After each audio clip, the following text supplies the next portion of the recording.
In temperatures close to freezing and waves 8 metres high, Italian Coast Guard vessels took the migrants on board Sunday evening.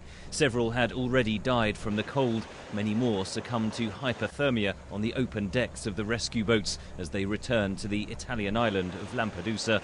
Lampedusa's mayor blamed last year's controversial closure of Italy's search and rescue mission for the tragedy.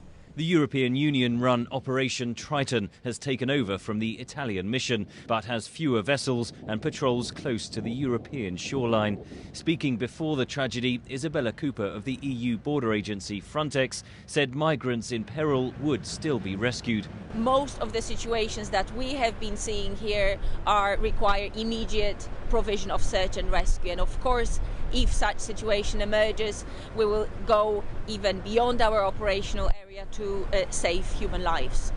But with fewer resources at its disposal, Cooper says it is impossible for Operation Triton to patrol the entire Mediterranean Sea. It's over 2.5 million square kilometers large, so it's extremely difficult, if not impossible, to have a full overview of what's happening there.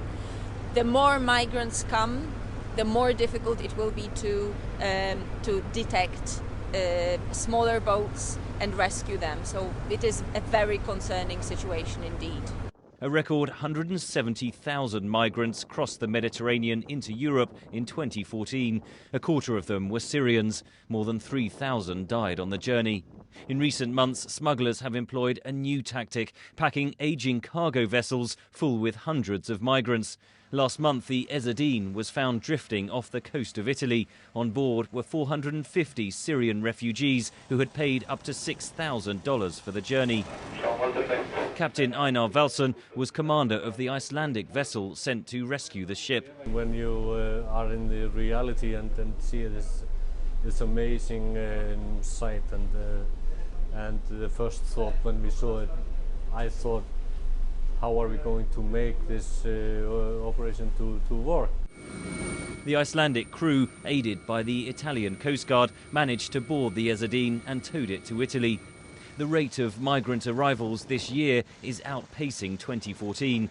The EU says the unrest in Libya means migrants are no longer able to use the country as a stopping point before leaving for Europe. Only an integrated approach could address this problem. You have to stabilize the countries from which the migrants are fleeing, but you also need to adopt a common European approach, a common European policy on immigration and asylum. The deaths have prompted renewed calls for humanitarian patrols across the Mediterranean. But the European Union is divided over whether such patrols simply encourage more migrants to risk their lives at sea. Henry Ridgwell for VOA News, Pozzallo, Southern Italy.